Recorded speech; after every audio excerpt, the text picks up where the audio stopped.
We're going to start. Please be seated. Thank you.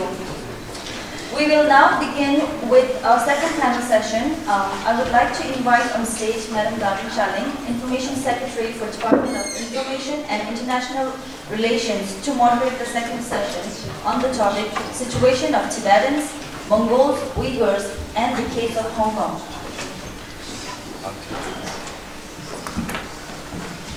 Good morning, everyone. Thank you, Dukden. I'd like to invite the very impressive panel of 6 speakers up on stage, please. All of you, without having to call their name, please find your name and be seated.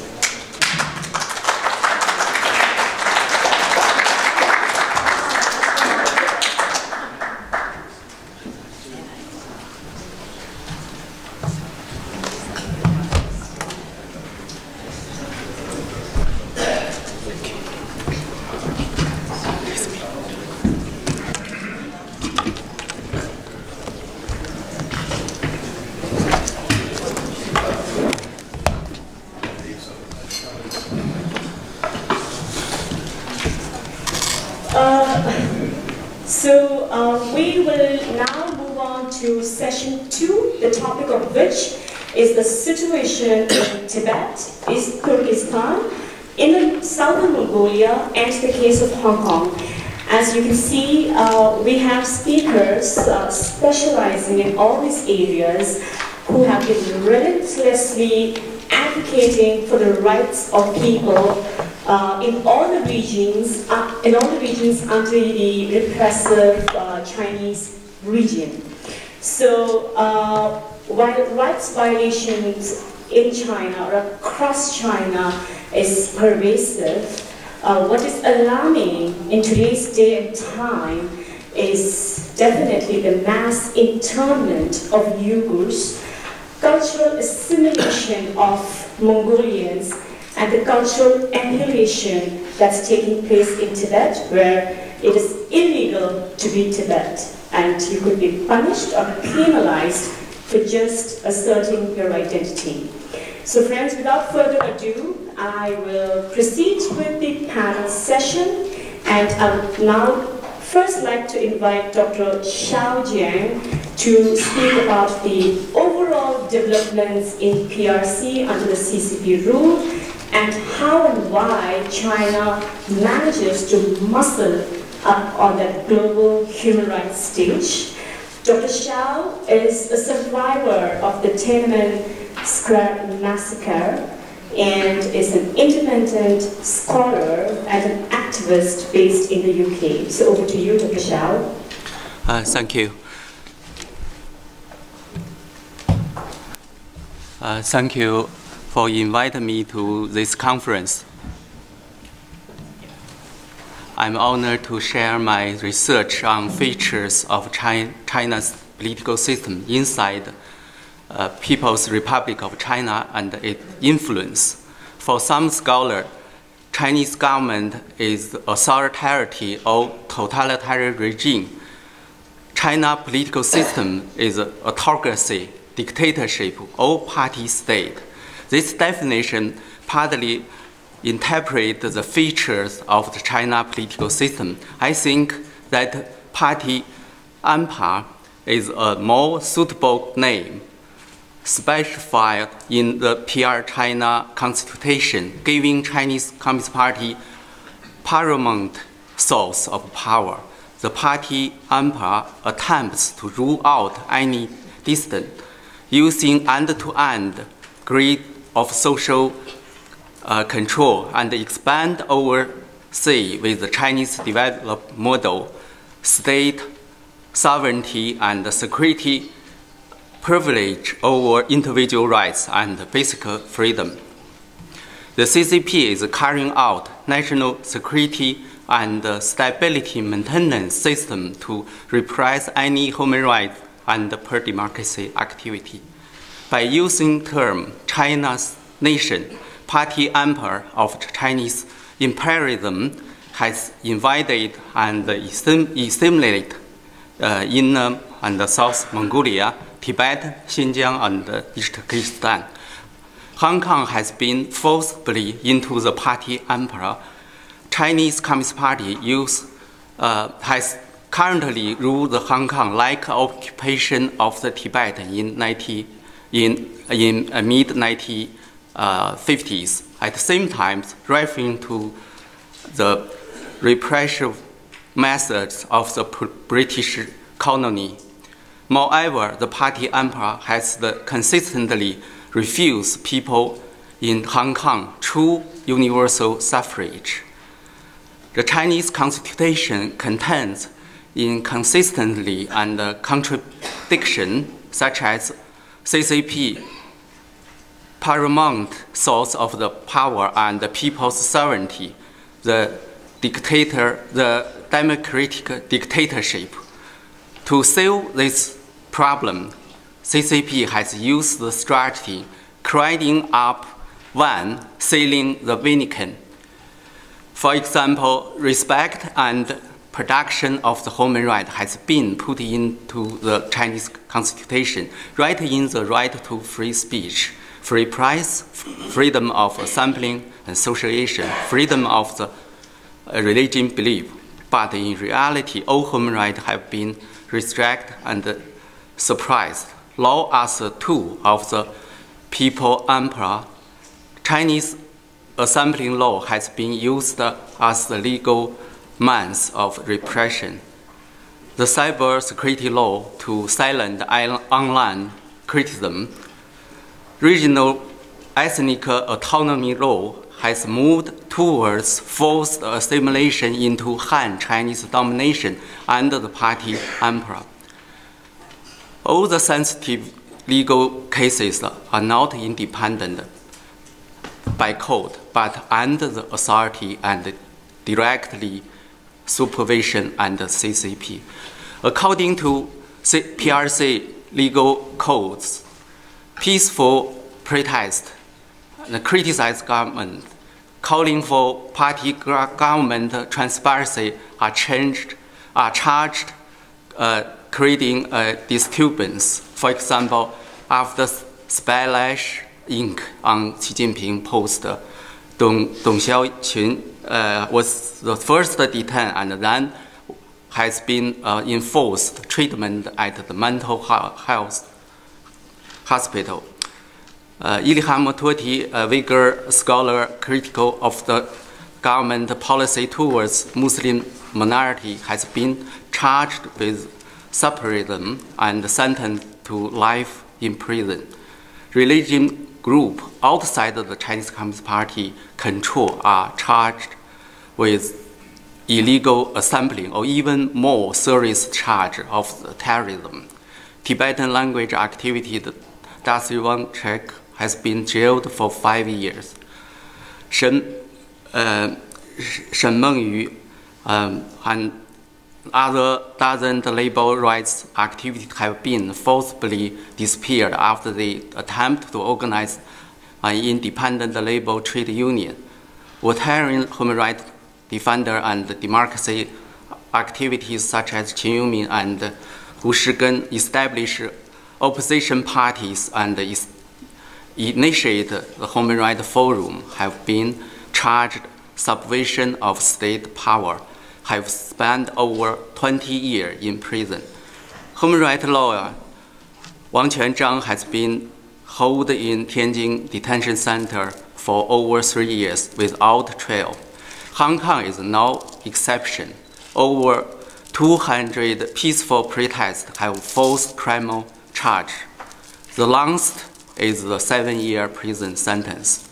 After Tiananmen, Chinese Communist Party emperor has gradually studied its own version on human rights foreign policy in order to counter-argue international criticism. As one of the 5 permanent members of the UN Security Council and one of Big 3 on global powers, China plays more influential role on Human Rights Council. China lead one resolution at UN this year. 1-1 means that China will win twice. It seemed that all regimes supporting China resolution enjoy the collusion, but the people in the countries are paying with significant cost. People Empire is making universal human rights only as the life to survive, freedom to food, development and trade privilege over human rights. Chinese government also appointment government official label them as independent expert into the UN Human Rights Council advisory community and the UN treaty bodies. Chinese government has also labeled the Chinese Congo in consultative stage with the Economic and Social Council to occupy space of the UN human rights mechanism and water down sensitive issues. Meantime, Chinese authorities has prevented NGO criticize Chinese government human rights from their review and application of NGO consultative stage. China, the world's second largest economic, only donate $100,000 for official of the High Commissioner for Human Rights last year, 6,000 equivalent to contribution of Sweden. However, China has mainly played influence on UN human rights mechanism and meddled in political and economic affairs of the other countries through China's global investor strategy, especially after global financial crisis. Open Confucius Institute exchange program of Chinese government officials, media corporation, China's Business Association, democratic country have backed down over China's censorship, compromise principle of free expression, and decreased government transparency. For example, before Chinese leaders visited other countries, the pressure from Chinese government is passed down the authority chain in host country. Police officials in host country were briefed to avoid to lose the Chinese lose the face and bad public perception for the Chinese party empire. There was pressure from the Chinese government on way of the policy operation as well as on imposing restriction on where people could protest and how they could protest during Chinese state visit. Some activities have been detained until the Chinese leader leaves the host country. Any relevant communication between Chinese state visit and authorities in host countries have been scarred by the host governments in name of public interest and national security. For the first and second China's UPR, Chinese government claim right to life is an overreaching human rights principle, but even only in this regard, Chinese government failed to meet its commitment. Chao Shunli, a law graduate, used her own legal background to help others in their fight for justice, participation in China's first and second UPR. For the first China UPR, Chao Shunli was sent to re-education through labor for 2.5 years. The second China's UPR, Chao Shunli was murdered by the Chinese government. Tenzin Derek Rinpoche and other 3 prisoners of the conscience were tortured to death in jail next year after the second China's UPR. In 2017, Xi Jinping was invited at a speech at the UN office at Geneva. Police arrested 5 Tibetan protesters inside the UN square just a couple hours before Xi Jinping entered the UN building. The UN Human Rights Council did not officially protest about the police action to the UN President and the General Secretary. In fact, the UN took sides with China sovereignty privilege over individual rights and security over right to peaceful protest. 6 months later, Liu Xiaobo, the Nobel Peace Prize winner, died in state custody since Nazi Germany. Moreover, over 1 million Uyghurs have been held in concentration camps. Since Chinese leaders have violated rights with complete impunity in CCP's 69 years rule in PRC. Human rights mechanisms have suffered from a lack of independence and effectiveness for many years, especially hopeless against the global superpowers' violation of human rights. The Chinese Communist Party emperor is attempting to replace the standard of concept of International Bill of the Human Rights by their own version. Such challenge require a fundamental reform. So I just gave some suggestion. The venue of the fourth circle of the UPR should be take place in the reviewed countries rather than in Geneva. China's next review should take place in Lhasa, Hunan, Beijing, Urumqi, and Hong Kong.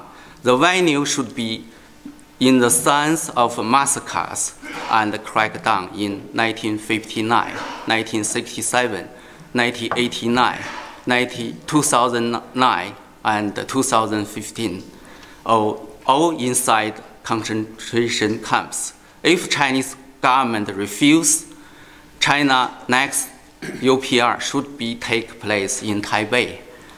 If Chinese government still refuse, PR China cannot become a member of the UN Human Rights Council in the future. Thank you very much. Thank you very much, Dr. Xiao.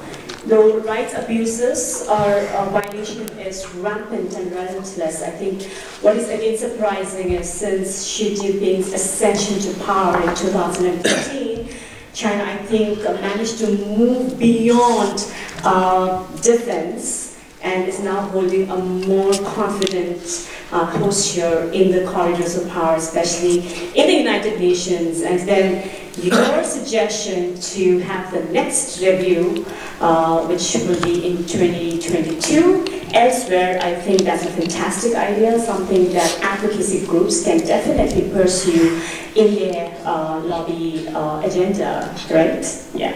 Okay, so moving on, we will now talk about Tibet, but more specifically about the environmental rights of the Tibetan people. The reason why we thought this was important is we are catering to a global audience.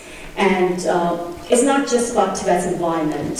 It is, I mean, all of us know, it's the roof of the world, the third pole, Asia's water tower, Asia's rainmaker, and the amplifier and the driver of global warming. So I have here with us on the panel, Temba Gyaltsen, one of the most outspoken, sorry, this is for Xiao, so you finished right ahead of time, thank you for that. So yeah, Temba Gyaltsen is a research fellow at the Tibet Policy Institute of the Central Tibetan Administration based in Dharamsala, and is today one of the most important spokesperson for the environmental situation and rights of Tibetan people inside Tibet. So Temba will start with his presentation. Thank you very much, Madam Chair. Very good afternoon to you all. As a kid growing up back in Tibet some 20 years ago, I remember going to school every morning with my friends. And as we go to school, we had to cross two small rivers. And when we feel like drinking some water, we just lie down on the ground in line and start sipping from the same river with no fear of water being contaminated by mining waste or urban waste or city sewage. But unfortunately, what I used to do some 30 years ago may no longer be safe for children in Tibet to do. So what I'm going to talk about is violation of social and environmental rights of the Tibetan people and how the rights for a clean, for a safe, clean, healthy, and sustained environment is not granted, as proclaimed in the Framework Principle on Human Rights and the Environment. Now I'm going to present here 4 actual case examples that happen in Tibet. And each case example highlights a different means of violating the rights of the people and environment. It was on 16th August 2013, around 4,500 Tibetans came out on the street and protested against Chinese mining. They protested against mining on the Sector Mountain. And also they were protesting against mining inside a nature reserve. And this event happened in a place called Zapte in East Tibet. Now what happened here was, the nature reserve was one of the most important nature reserves under PRC. And it was proclaimed nature reserve in year 2000 during President Jiang Zemin. And when they proclaimed it as a nature reserve, they removed thousands of Tibetan nomads out from those areas, claiming that removal of Tibetan nomads were necessary for the protection of the environment in that area. But what happened was, 13 years after the proclamation of the nature reserve, the same government gave a license or gave permits to mine inside the same nature reserve. Not only they were mining inside a nature reserve, they were mining on the Sacred Mountain. And this violates 2 things. First, this violates the nature reserve rules and regulations. And this also violates the rights, cultural sentiments of the Tibetan people. Now what is irony here is, giving license to mine inside a nature reserve where Tibetan nomads were removed clearly confirms long-held fear among Tibetans that removal of Tibetan nomads were nothing but for making way for extensive mining across Tibet. When the Chinese government first removed Tibetan nomads, this stated that removal of Tibetan nomads was necessary for protection of grassland. But as our friend from Mongolia also had the same issue. But according to scientific research, they have confirmed that presence of nomads on the grassland is necessary for protection of the environment. So we Tibetan nomads have, for the last 7,000 years, have protected the fragile ecosystem on the Tibet Plateau. Now the Chinese government has removed almost 2 million Tibetan nomads out from their traditional way of life into concentrated villages. Unfortunately, they have not provided what they promised to provide: education, healthcare, jobs, and a dignified life. And it's basically a state-engineered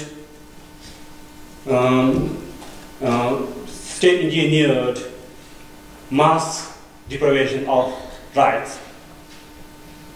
Now the case number 2 is violation of rights to accurate information. Now this, on 29 March 2013, 83 mine workers were killed in a landslide inside a mining site. This happened on a mine site called Jama Mine, close to Tibet's capital city Lhasa. Despite loss of 83 mine workers, 83 lives, 81 Chinese and 2 Tibetans. The Chinese quickly put on Xinhua News stating that the cause of the landslide was nothing but natural factors. But we here in India did a thorough investigation of what really caused the landslide, and we found that the landslide was caused because of mismanagement of the mine. And our report clearly states that in order to acquire maximum profit in the shortest possible time, mining in Jama has to be pursued aggressively. It was just a matter of time that such large-scale and aggressive expansion of mining was going to cause a large-scale disaster. Now, what this means is that the Chinese government has falsified information. They have used scientists to falsify information. They have used state media to falsify information, which means they have misled public. They have denied people the right to correct and accurate information on what really caused landslide in that mining site. And despite loss of 83 lives, the mining company was not punished. Instead, they continued to mine and continued to expand. Now, case number 3, violation to the rights of access to clean drinking water.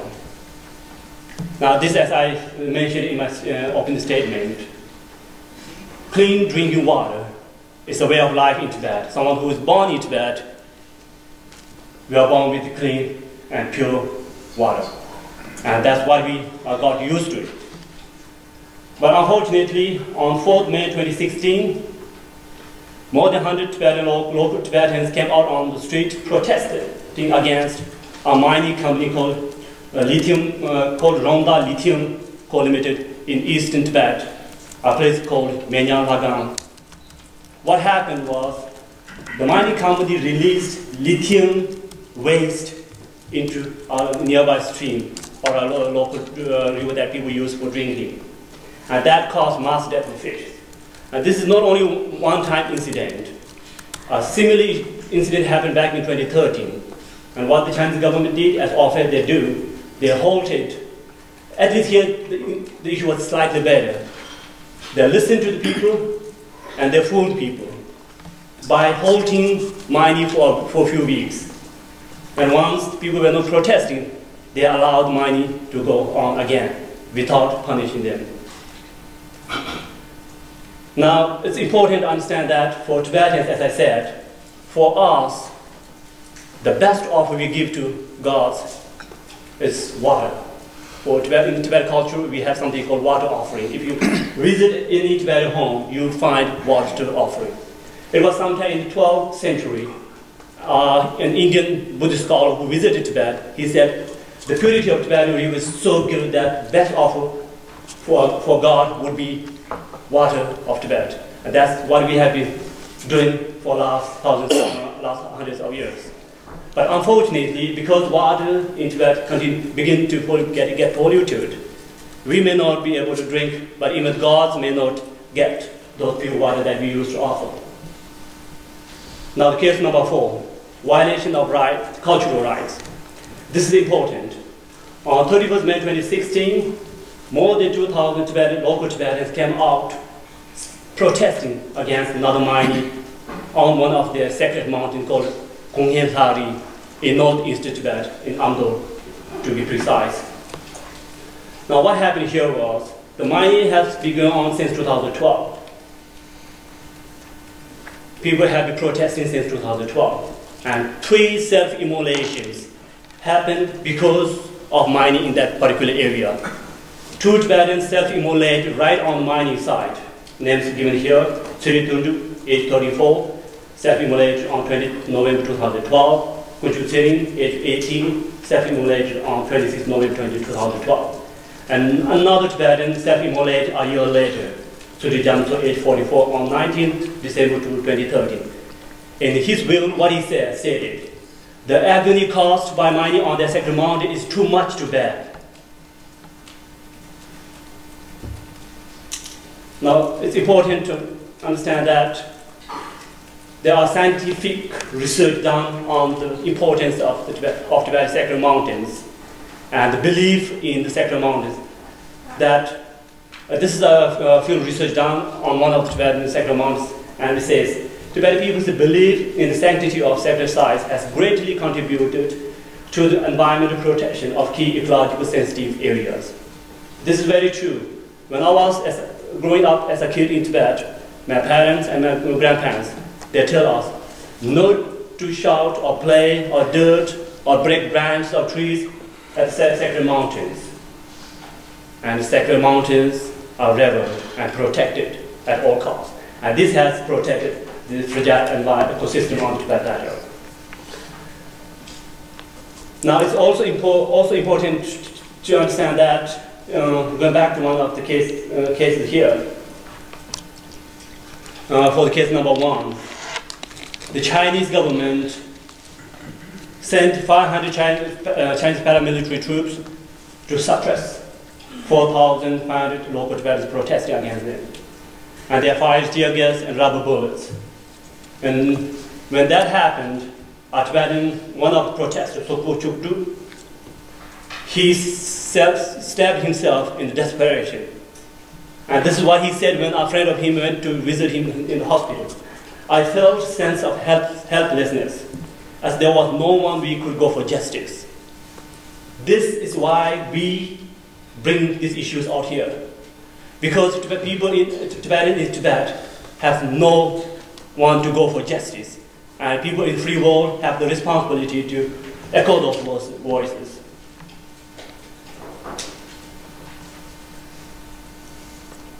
Now, many of you might wonder that in recent years, Chinese government have been speaking a lot about environmental protection.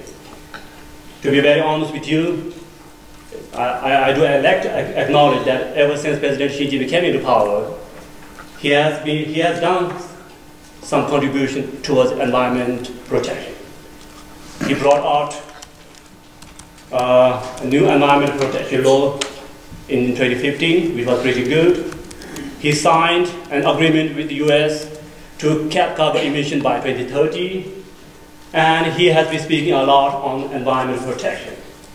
But it's important to understand that what's written on paper and what we said is not true on the ground. There are a lot of contradictions on the ground. This Chinese government issued something called 22 circular listing 22 illegal activities in which environment groups are listed as illegal, which clearly contradicts what they have been talking about environment protection. If environment NGOs are listed as illegal, then who will work for environment protection? So ladies and gentlemen, it's important to understand that Tibet is a very, very beautiful place. It's not only beautiful, but it's also very important. So what happens in Tibet, as our honorable decision said, what happens to Tibet may happen to other countries. What I can say is what happens on Tibet Plateau will have massive repercussions beyond its geographical boundary. Tibet Plateau is the roof of the world, the third pole, the weather maker of Asia, and the water tower of Asia. Tibet Plateau with 2.5 million square kilometers of area, sitting at an average elevation of more than 4,000 meters above sea level, it is considered to be the world's largest and highest plateau ever existed in geological history. Because of its high elevation and massive surface area, it is also home to the third largest store of ice on the planet, beyond North and South Pole. So its role is as important as North and South Pole. Because of huge presence of ice on the plateau, Tibet Plateau also influences global climatic pattern, and its influence extends as far as Europe and North America. And also because of high elevation and massive presence of glacier and permafrost, Tibet Plateau is also home to world's largest rivers. If you travel any part of Asia, you are never far from Tibetan rivers. Now to conclude, these are my recommendations. There are 5. To read it out, the Chinese government must respect and protect the rights of Tibetan people's cultural beliefs in the sanctity of the sacred mountains, lakes, and rivers of the Tibet Plateau. The Chinese government must set firm, uncompromising, and transparent license procedure for mining permits in Tibet. For issuing such permits, local Tibetans should be consulted, and their voluntary consent should be sought. Voluntary, this is very important. The Chinese government should also strictly monitor and prohibit mining companies from dumping hazardous mine waste into the surrounding areas and rivers. The forceful relocation of Tibetan pastoral nomads on any pretext should be halted immediately. Those already resettled should be provided jobs, education, health services, and business opportunity to live a dignified life. Finally, people in the free world and UN members should raise such issues with China, work for environmental protection of the Tibet Plateau, and the protection of Tibet people's social and environmental rights. Thank you very much.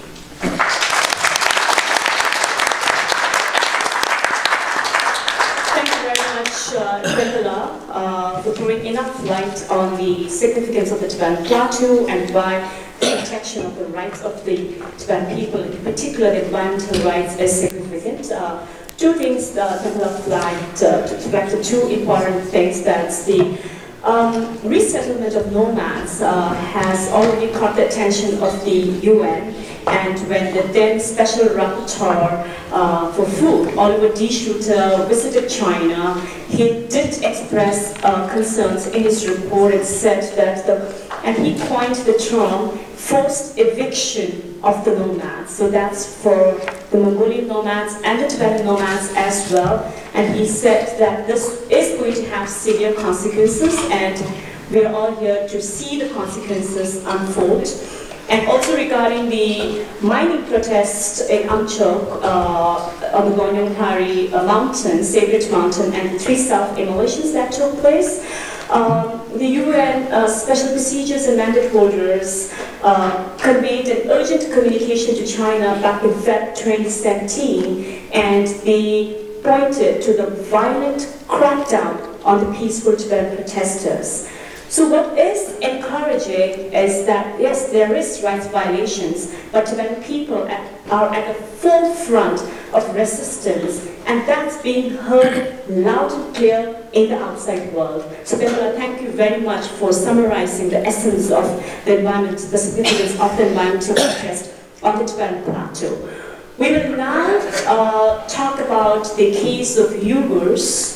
And with us, we have Doruk Isa, who is the Vice President at the World Uyghur Congress. You're the President, yes. Oh, sorry. The President of the World Uyghur Congress, and was a former student leader of the pro-democracy demonstrations in Xinjiang University, and needless to say, is one of the most visible and feared dissident in today's world. So over to you, Doruk. You talk about, obviously, the case of Uyghurs. Well, good morning, ladies and gentlemen. Good morning, Prime Minister. Thank you for inviting me such an important event. I thank you, Tibet office in Geneva. Well, before I start, I would like to thank Doruk greatly, because he today show us very important fact from the international world map, East Turkestan. This map from 1920. Yes, it is mean, and 1920 East Turkestan exists in the world, but Chinese Communist Party was not exist at that time. So yeah, but problem is. Professor and shows us fact is Turkestan, but at the presentation all the time talking about Xinjiang. I'm a little bit confusing on this.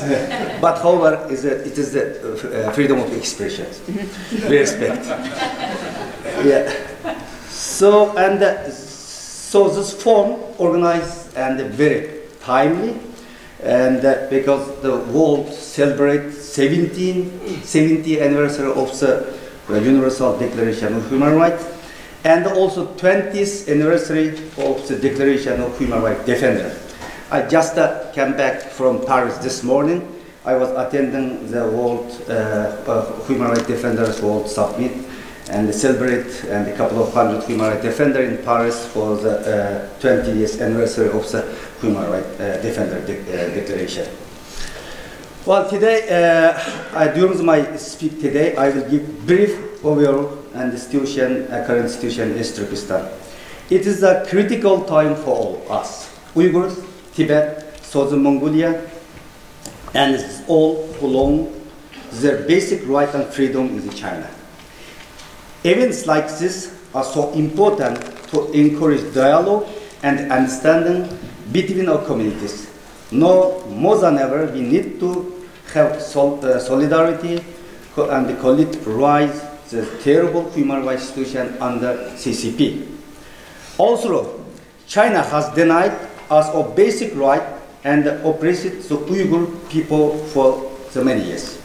This situation now is worse it has ever been in my lifetime.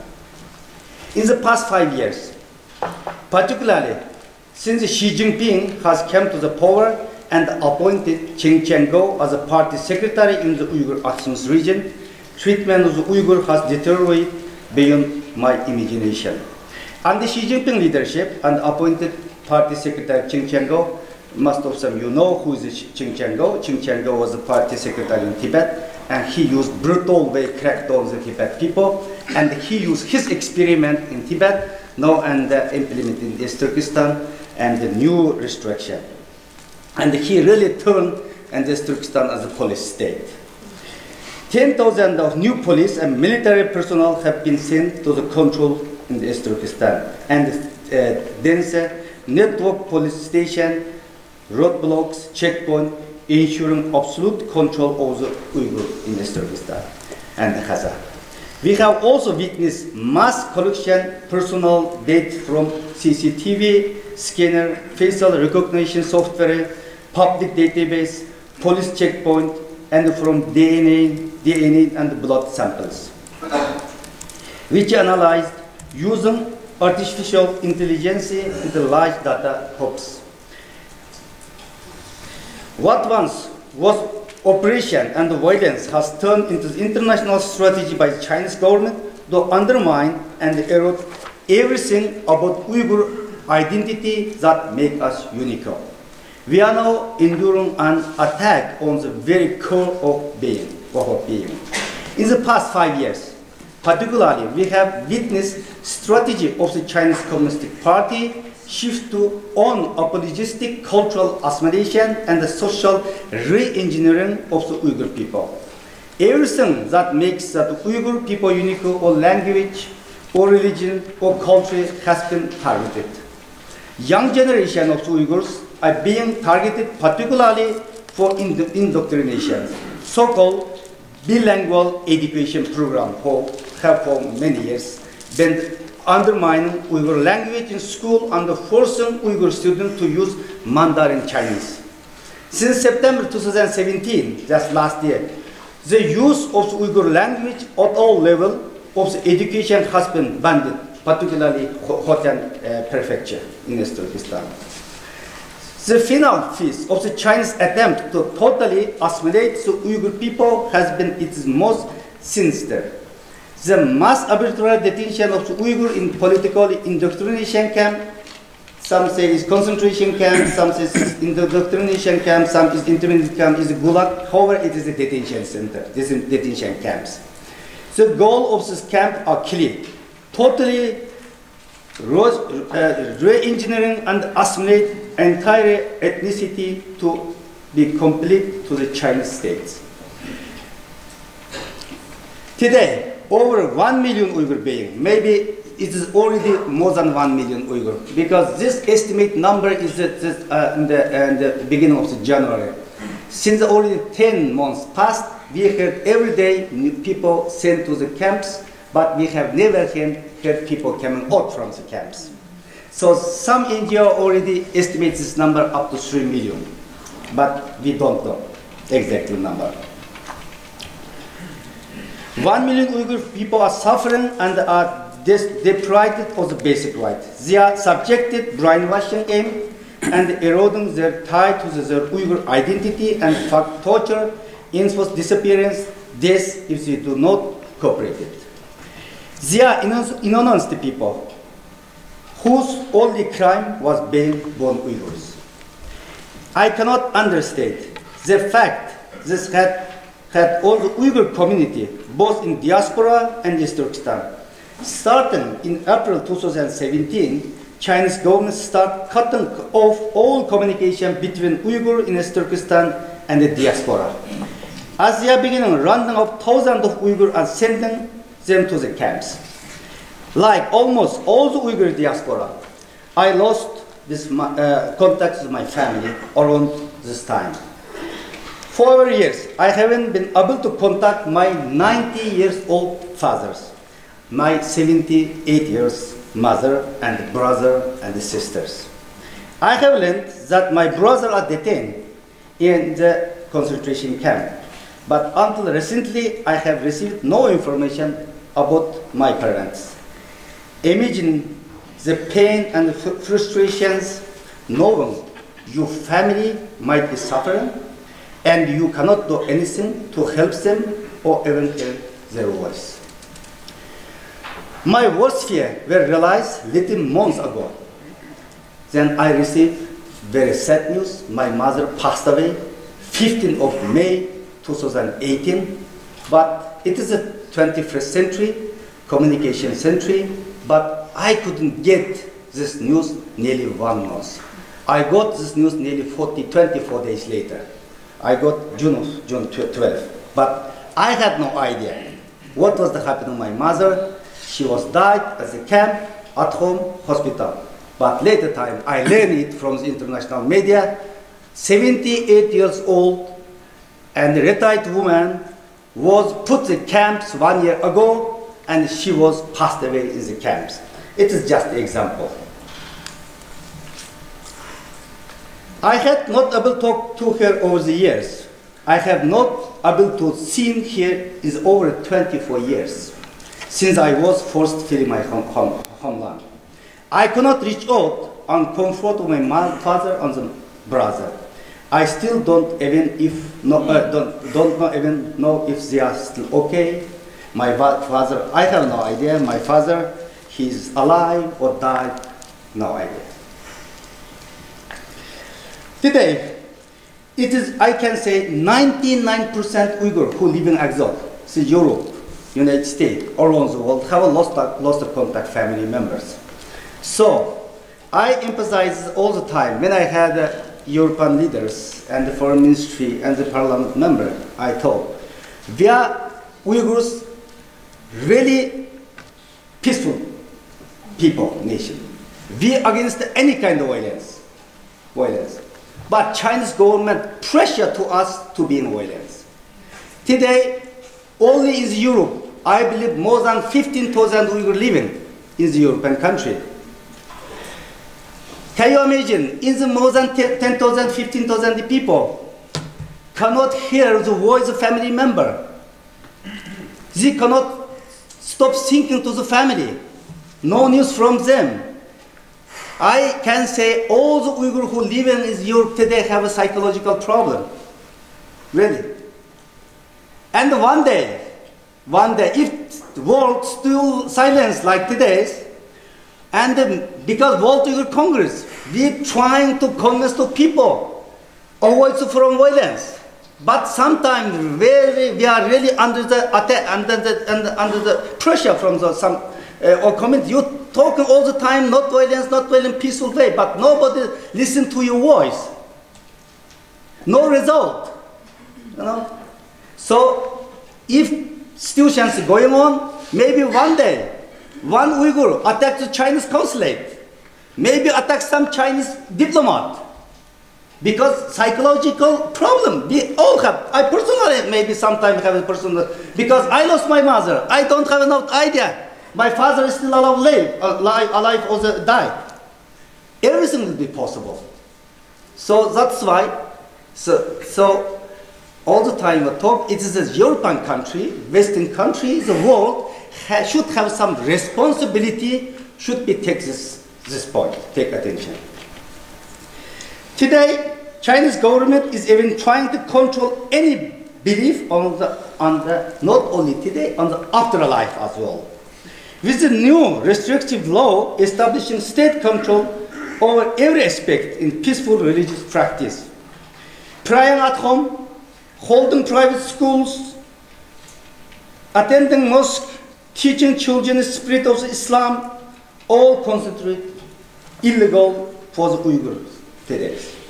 Even how you are dressing, what do you eat, it is also decided by the Chinese government. Just the beginning of October, Chinese government implemented new rule saying anti-halalism. We are Muslim. We are born Muslim. It is not my fault. Today, Chinese government say, and if you say, no, I don't eat pork, I don't drink alcohol, you are in the anti-terrorism law concentrate, and you are radicalized. Immediately punished. Today, you cannot say it's halal is forbidden completely. And the last Ramadan, last year and before last year, Ramadan time, Chinese government is forbidden fasting. Even during the daily time, government provide water and the food, forced it to drink, eat school children and employer. If who refuse to drink and eat, because some people and hiding secretly fasting. Who refuse to drink and eat, you are fasting, that immediately punished. You know? And since after Ching Chang-do, as a party secretary, he implemented another rule: confiscation all the Quran, all the religious book, and the burning of Quran. Where was very surprising. 3 years ago, one of the pastors is in New York, confiscation Quran, he declared the burning of the Quran. Then the whole Muslim world stand up and made protest. But today, Chinese Communist Party already burning Quran, but no single Muslim country is raising this issue. Silent, all the time support Chinese government. Well, even today, coming this level, forbidden Muslim name as well. Actually, it's not Muslim name. We are used Ahmed, Samet, Ahmed, Turkish, this is the we used since more than 1,000 years. It is the culture, it is the identity, it is the tradition of the Uyghur. But today you cannot give such a name to your baby. Aisham Ahmed Samet. You cannot find any example around the world, such a separation. You cannot grow off your birth. Woman cannot hard skirt. You know? Even what you eat, how you dress, determine and decide by the Chinese government. The security checkpoint to enter the mosque. Video cameras monitor every action of those who enter.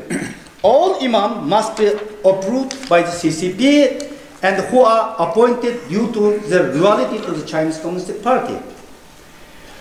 Chinese officials have described Islam and all of the religions as an ideological illness that must be eradicated. Freedom expression, assembly also virtual no existent. Peaceful demonstration is a past very brutal crackdown. 2009, 5th of July, and the peaceful demonstration is cracked down by the Chinese army and the police. According to the Chinese statistic, 173 people were killed. But since it already 10 years passed, a lot of eyewitnesses escaped and came to Europe and to the United States somehow as well. They are saying it's more than 3,000-4,000 people. We don't know. Already 10 years passed, but we don't know really how many people were killed, how many people were injured, how many people disappeared. Well, so this is the situation. So, as I hope, we have made clear the current situation in East Turkestan, incredible concerns of human rights violence are occurring on a mass scale. Tibetan, Southern Mongolia, Chinese civilian, and those who call for their basic right and freedom are being brunt of the Chinese Xi Jinping policy. Well, it is a time to solidarity. It is a time we speak loudly. So, and also it is a time United Nations should take some action. So, November 6th, this is perfect time. Internationally, all the member states really concerning this case, Tibet issue, Uyghur issue, Mongol issue, and the Chinese civilian people's issue, and should be strongly and loudly raise this issue. Finally, I will make short notes.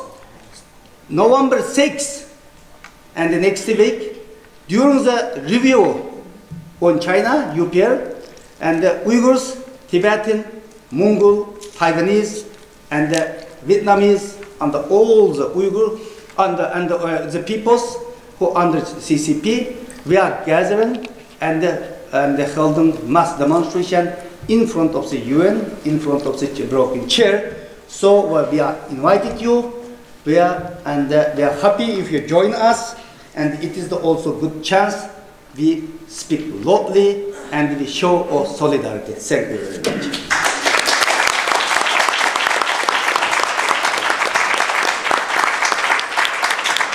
Thank you very much, Dr. Isa, for again telling us about the scope and size of the human rights abuse and the violations in East Turkestan. And you rightly said, it is a reminder of the times during the Cultural Revolution, during the martial law in Tibet, and I mean, what is happening in Xinjiang today, in East Turkestan today, was mastered or it's copy-pasted from the Tibet experiment. And you're right, Tibet served as the laboratory, and in worst case, Tibet is the place where they legalized violent crackdown and mass detention. And I'd like to chip in, as a Tibetan and someone who's been in the movement, the Tibetan movement is 60 years, so we are ready to go for another 100 years.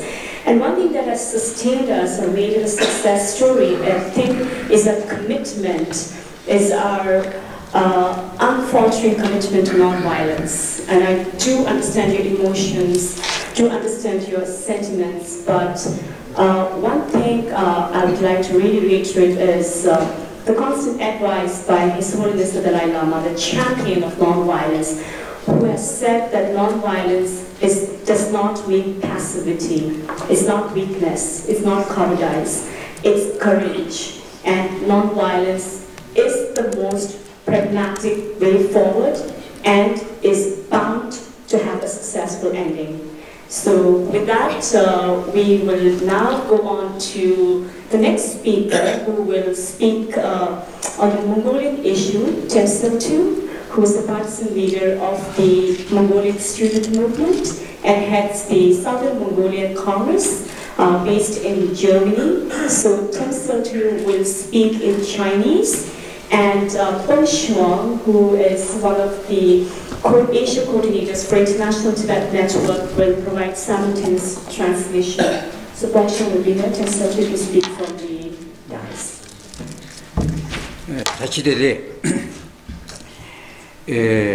谢谢西藏流亡政府邀请我参加这次会议。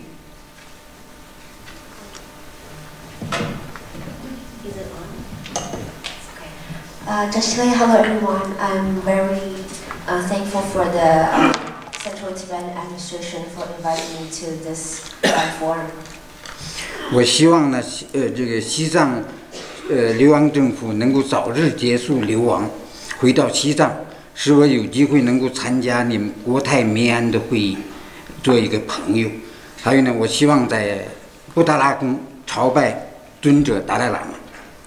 I really hope that someday the exiled Tibetan can end the status of being exiled and return to Tibet, and I will have the chance to be invited to comfort in Tibet, and will be able to meet His Holiness Dalai Lama in the Potala Palace rather than in exile. 这里面大多数是搞理论的、搞研究的。今天讨论人权，使我学到了很多东西。但是我觉得这种讨论会，我们还可以讨论很长时间，是不是能解决问题？这个我们会逐步的看到，可能能看到的效果。 And a lot of people here today are researchers and are very proficient in theories, and I've learned a lot about human rights today. But I'm also thinking that if this kind of discussion can go on, and I'm also thinking that if this will really work in process someday. 从1979年开始，我公开跟这个 中共吧斗了将近快40年了，给我的感觉呢，中共要不完蛋，我们蒙古人没有希望，只能被他同化、消灭掉。And since 1979, I've been having my struggle with PRC for almost 40 years now. And my conclusion from my experience is that unless the PRC can really fall, unless the CCP can really give up their power, there is no way that the Mongolians can gain freedom. 西方原来从克林顿到奥巴马，他们认为呢，让中国加入世贸，让中国经济发展，出现中产阶级，最后中国民主化，世界和平安宁。And from the Clinton to Obama administration, the United States, they follow a path that was mentioned earlier. They let China engage. They let China get into WTO and other organizations, and they feel that China would gradually develop the middle class. They will have economic development. They will gain democracy someday, really soon. 事实呢，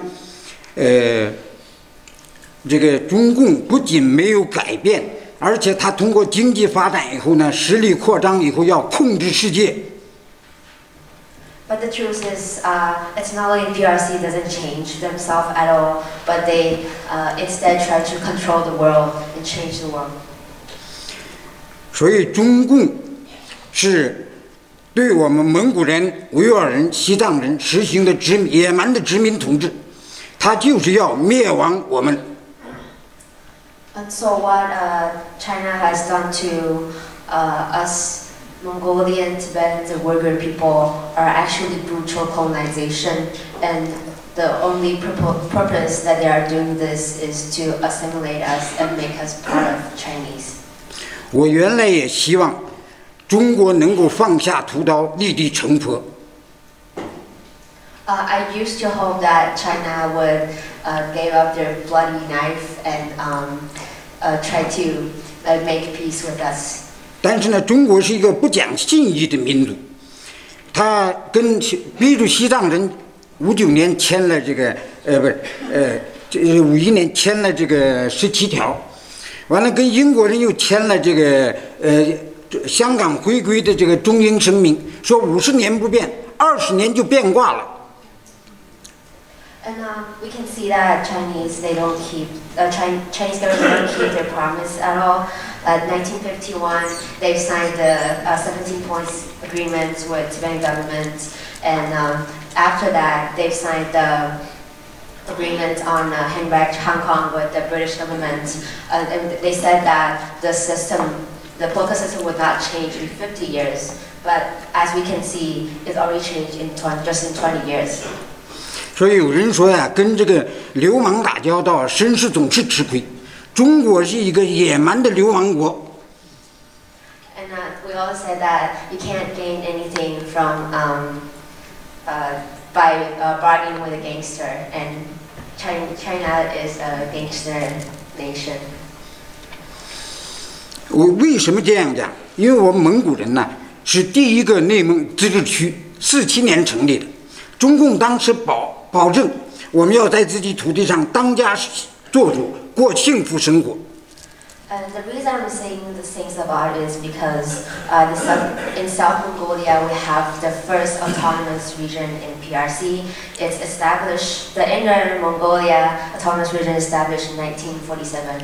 And by the time the Chinese government did promise Mongolian to make them have a good life. 最后呢，我们不仅没有过上幸福生活，我们呢在家里和平的老老实实待着，被他们来屠杀。And in the end, the Mongolians, not only Mongolians didn't have a life of happiness by just staying home and being themselves. Mongolians, they were genocide by the Chinese government. 1967年，毛泽东派69军、38军进入内蒙，滕海清将军率领，对蒙古人实行了种族灭绝性的大屠杀。And in 1967, the Chinese government, they sent a whole troop to southern Mongolia, and they execute the genocide inside southern Mongolia. 从我个人来说，1947年中共的军队进入东北，第4野战军就把我的姥爷给枪毙了。And for me, in 1947, when the Chinese government or the troop that entered the northeast of China, he already killed my grandfather. 1968年，在所谓的挖内人党这个屠杀蒙古人中，我的爷爷也是67、8岁被打死了。And in 1968, another grandfather from another parent, he is also killed by Chinese government in conflict. 尊者教导我们要慈悲，我也是想慈悲。我从1992年来到德国以后，4月30号开始跟中国海外民运开会，开了20多年了，26年。And although His Holiness Dalai Lama always teach us to have compassion, and I've been always trying to practice compassion. But since I escaped from Mongolia in 1992 and arrived in Germany, I've been here and having meetings with the exiled Chinese dissidents for almost 20 years now. 开了26年会以后，我明白了，中国这个原来国民党、共产党控制蒙古人都是一样的，海外这个民主党啊，他也是啥呢？他很这个慈悲，他说咱们好好过，但是你蒙古不能独立，蒙古是我中国的。And one of the conclusions I had from the 26 years of meetings is that like the Chinese mindset is still really similar, and they feel that although they were looking for democracy in China, but all those different nationalities inside China still need to be part of China. 他们搞人口侵略，向我内蒙抢我的草原，最后呢移民，在人口上把我们搞成少数。我们在自己的土地上成了绝对的少数。So in southern Mongolia, it's not only genocide, just like I mentioned. They also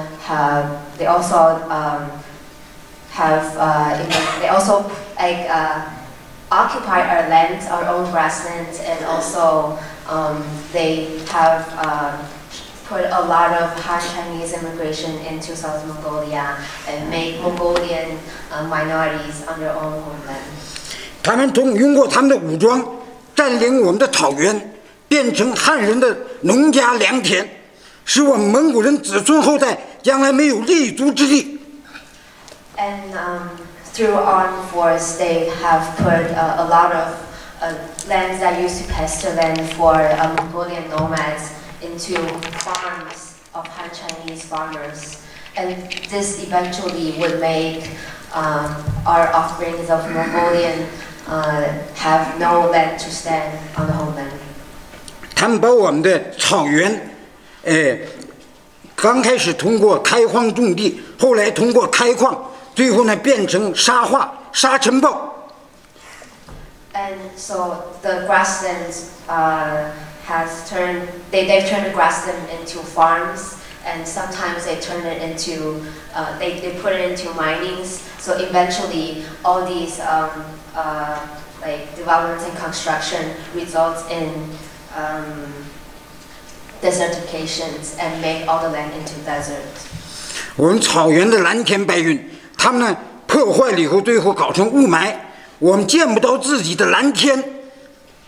And after all the destructions and pollutions, you can no longer see blue sky in South Mongolia. There is only smog.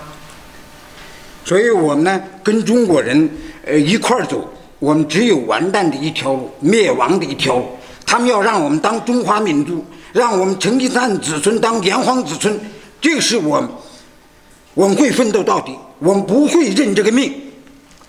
And so as per I'm concerned about, I do feel that there's no way out for us to keep, for us Mongolian to keep cooperating with Han Chinese people.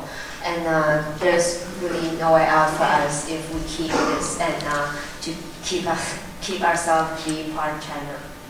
上个世纪30年代，在欧洲有绥靖主义，让希特勒做大，给世界的带来了灾难。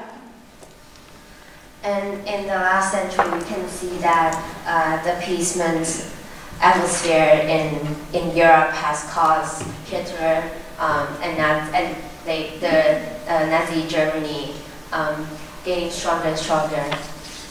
现在我觉得在欧洲，在世界上，也是绥靖主义很厉害，让中国不断做大。And right now, I still feel that kind of atmosphere around the world on China that make China have the space to grow and develop. 中国人的有些恶毒是人类我们的这个人类的理解力很难想象的。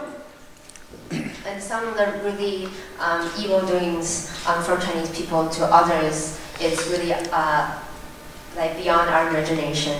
他们在这个他们愿意说东土，我们蒙古人的准噶尔地区，在白音哥罗自治州、蒙古自治州，试验核武器，毒害蒙古人和维吾尔人。And it's not only in East Turkestan, but also in the east part of Mongolia. Chinese have nuclear experiments, and those experiments are polluting both Mongolian and Uyghur people. 他们在我们的阿拉萨沙漠里埋核废料，不仅埋自己的，1987年还把德国的核废料拿来埋在那儿，他们自己揣谦。我们蒙古人，我们这是要让我们断子绝孙。And and they also put nuclear waste in the Mongolian deserts. And it's not they not only put the nuclear waste from the Chinese nuclear plants, but they also took others' nuclear waste. In 1987, they also took others' nuclear waste and put it there also. This is this is like a genocide to us Mongolian. 所以我认为讨论呢很好，但是呢很难改变现状。我们可以继续讨论，20多年我也讨论了20多年，我没有看到任何大的改变。当然说这个。我认为呢，最终的问题还是要靠行动。我们要我们的敌人不仅是中共，是中国。中国不解体，我们蒙古人、维吾尔人、西藏人根本没有希望。你跟他谈，他也不遵守条约，他是个流氓国。And I do feel that there can be a lot of fruitful conclusion out of discussions, but for all these 20-something years, I feel that there's something more important, which is actions. And if China, if the whole PRC is not going to dissolve someday, then there will be no freedom for us Mongolians, Tibetans, and Uyghur people. 我今年62岁了，我蒙古人现在衰弱了，但是我准备还是要奋斗到底，直到死也要跟中国干到底。And I'm already 62 years old this year, but us Mongolians and myself will still struggle with China until the day of my death. 为什么呢？是因为生存是人的本能。中国要灭亡我们蒙古，那我要等死吗？我们一定要做一个成善的后代。我虽然很弱，但是我要跟他们，我们的民族要跟他们斗到底。The reason I'm doing this, I will say all these, is because we can see that survival is a human instinct, and for us Mongolians, we have warriors as our ancestors, and this is our destiny to struggle with our own freedom. 我们蒙古人的希望就是在自己的草原上过自己的日子，和平、安宁。不去打搅别人，也不需要别人来打搅我。我们在自己家里是主人，而不是看人脸色、听人家的话，或者被人欺负。The only wish of Mongolian people is just live peacefully on their own grasslands, having their own way of life, and being not disturbed by other people. And this simple wish hasn't been fulfilled for years. 所以我支持川普打贸易战，希望能把中共打趴下，这样我们是一次机会，我们才能获得自由和解放。So I do support the actions of the United States to punish China economically, so that there will be a really good opportunity for us people to approach our goal to fight with China. 好，你们是这个学者。我不是学者，我是奋斗了一辈子粗人，所以呢，如果有些话说的不合适，请大家谅解。And I know a lot of you here are academics and you are really educated people. I don't receive that much of education, and if any of my word I just said has make you guys uncomfortable, I do apologize here. 谢谢大家。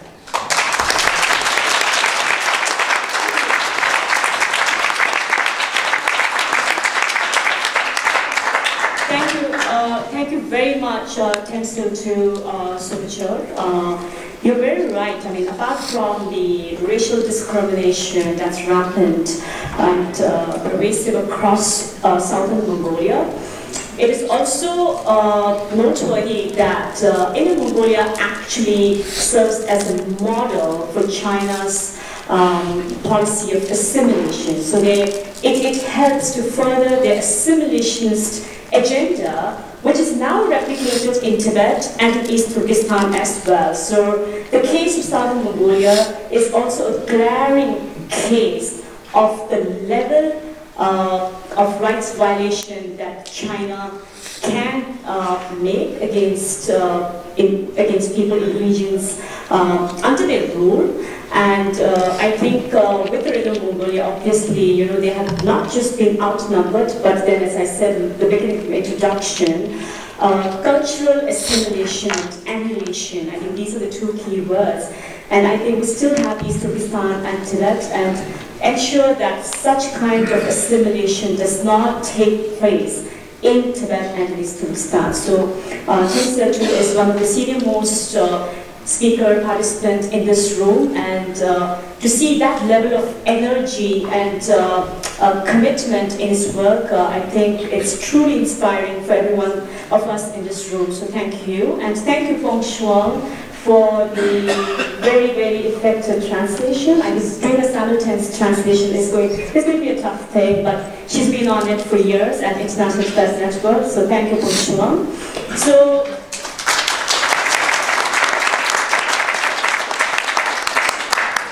we will now talk about Hong Kong, and with us is Edward Chen, who flew in yesterday from Hong Kong.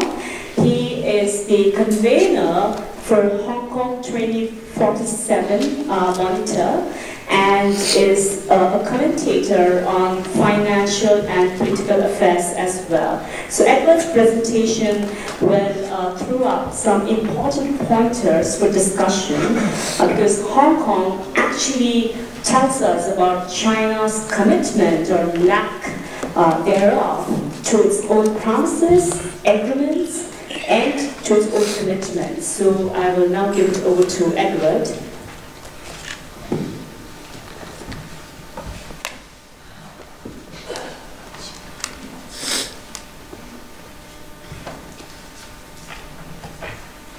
Well, thank you very much, first of all. It is a difficult topic because I lived in Hong Kong, and rightly or wrongly, Hong Kong refers back to China in 1997. And after 21 years of so-called under China's rule, things have changed so drastically, much different from what I originally imagined. Because when I relocate back to Asia in the year 2000, I truly believe what Deng Xiaoping talked about.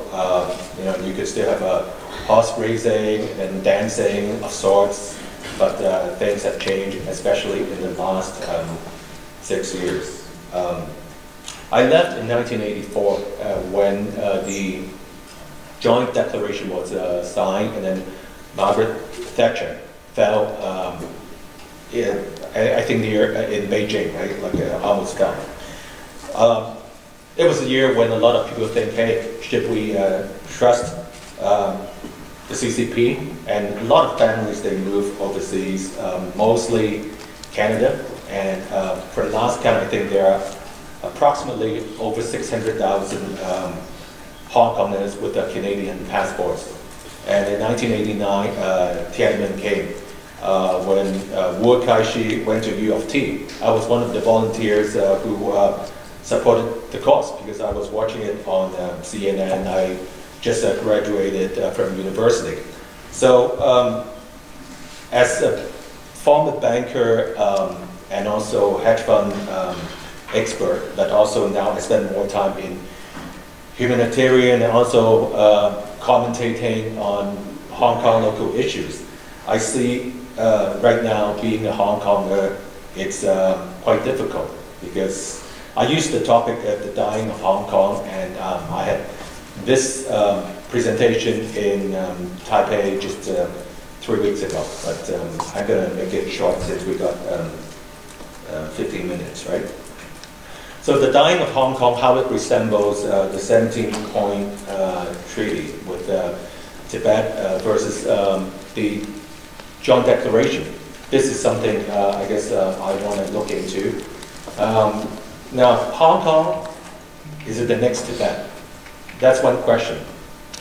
Now, we have a population around 6 million. When I talked to the head of the Tibet government in exile in Taipei, he told me that in 1959, when there was a genocide in over the next few years, there were around 1.2 million people that were killed. Now, there was no record of sorts, not enough pictures to show the world that, hey, a lot of people actually were persecuted, and then the genocide happened. So how could I, tell that story, and how can I link these things together? Now, something terrible happened in 1959. In 1989, Tiananmen happened. What happened next year is the 60th government in exile, they call the uprising. And what happened to Hong Kong? Hong Kong, a lot of Hong Kongers now, they think about probably not even half of the time of the so-called 50-year non-intervention policy. But things have changed so much that people have lost confidence. A little bit about our group 2047 Hong Kong Monitor, who we are. We are a bunch of professionals working in Hong Kong, mainly in the financial industry. Hedge funds, regulators, who believe that Hong Kong needs a clean government. And either we grew up in Hong Kong or have been calling Hong Kong home for many years. And a lot of us have relocate back because we believe that we could contribute back to the society and believe in the so-called one country, two systems as prescribed in the basic law. So myself, I run a hedge fund operation, but on the side, I spend more time now doing writing and talking about human rights stuff, and also commenting on the market. Now, Hong Kong is still a very good place, and don't get me wrong that Hong Kong is terrible now. It's not terrible, but things have just changed. And if you take a look at one of the UN research, in terms of world life expectancy in 2016, now women and men combined together, you can live up to the age of 82.9. So Macau, even with the casinos and all that, right, you could go crazy going to casinos, 84.5 years of age. So Hong Kong is still very good, like, and a lot of you have been to Hong Kong. Now, I don't want to mention all these different cases that former legislators, they were not, they were barred from re-entering the race, and there's actually a contest going on, a by-election for one of the legislators. And not too long ago, that the FCC, which I belong to the Press Freedom Committee. Now, the Vice President Victor Mallet was not able to renew his working visa. He was the bureau chief for FT Financial Times. So these things were kind of unprecedented. Just a few weeks ago, during the Double 10 celebration, when Tsai Ing-wen, president of Taiwan, was making a speech. Now, our chief executive of Hong Kong, which is more like a puppet, was saying, we should focus more on one country. But the two systems is not something that she really liked to uphold and defend. That makes me feel a little bit angry at at times because as a financier and as also a commentator, a lot of us have come back to Hong Kong because we believe in what Deng Xiaoping talked about. Now, a lot of things have changed. Hong Kong government would put a lot of resources trying to build an artificial island that would use up 2 generations of resources, talking about 1 trillion Hong Kong dollars. That's like half the size of Kowloon Peninsula. Very big. And that could accommodate more than 1.1 million people. Currently, I think the census is that Hong Kong has around 7.1 million people. But when I take a look at this, trying to have more people to be accommodated in Hong Kong, and also the high-speed railway that just came in service just not too long ago. I look into the Tibetan history, and thanks to the umbrella movement, I didn't know the story of Tibet until just 1 year after the umbrella movement, when I met with the Holiness the Dalai Lama in Sydney, when we were doing a presentation at Sydney U. I didn't know too much about Tibet, so I was having a steep learning curve in the last 3.5 years. So I know about the railway in 1955 that was built. And then I am kind of having a little bit of a paranoia, saying that, hey, what if Hong Kongers want to fight for their independence? And then Beijing would send the army from the outskirts, not even in Beijing, some area, get them excited, and then just ship the army to come over and to suppress the Hong Kong people. Now, would that happen? World Culture would know better back what happened in 1989, those troops that came. They are not from Beijing, but Hong Kongers, we are not trained to fight, to be honest. We are trained to be bankers, hedge fund managers, traditional fund managers, and work as the slaves for developers, the tycoons, right? Because we don't really have too much of an option other than being just a financial center, to be honest. So, lo and behold, this US-China trade war, we have little hope, and we have a little bit of hope now that maybe Donald Trump would do something, trying to get fair play. Now, question mark, and then of course people would think that, hey, Trump is just a business person. And then we kind of examine what happened in the talk just in June in Singapore between Kim Jong-un and Trump. Is it that he wants to build some Trump towers in North Korea? And then would he or anyone from the so-called Western world be interested in Hong Kong's affairs? Because Hong Kong, unlike Tibet, Hong Kong is part of China, I must say that. But we strongly believe that Tibet is not part of China. That's a big difference. Now, I follow the Hong Kong market and also follow the stock market because that's how we spend our time trying to extract as much return, because living in Hong Kong is very expensive. So people play the market, and then the market was down a lot. Shanghai market composite was down, I don't know how much since January.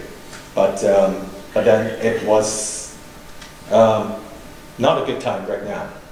But if you know how to hedge your investment, that's a different story. Now, what makes me upset was that after the umbrella movement in 2016, I was running for a board seat at the Hong Kong Stock Exchange. There were like 12 seats, and one fund manager was retiring. But I was told by the Hong Kong EX, and they sent a circular to all the shareholders saying that they should support candidate A versus me, candidate B. And the only reason I can think of is because I represent the finance and banking group that support Occupy Central. But our stance is not that we want to topple the CCP, is that we want a clean government. We want high impact governance. We want good transparency. And that's what should be expected for a publicly listed company. So it's a different fight, of course. There came Tiananmen. And then, as I mentioned earlier, I was campaigning for people who left, and then worked actually speak at U of T, I think, at the end of 1989 at that time. We had our own fight. It's Martin Lee in the middle, and then Anson Chen, me on the left, and then Professor Benny Tai was 4 years my senior in the same high school. And then I read his column, and then also an article written in the Next magazine, which is part of the Apple Daily. And then I found that this professor was saying, civil disobedience is the last resort, and it has to be non-violent. And then I was thinking, hey, why should we fight for something so hard? And then my attitude changed, and I think we as bankers and then people even working in government should really strive very hard to have a one person, one vote without pre-screening. So that was 4 years ago.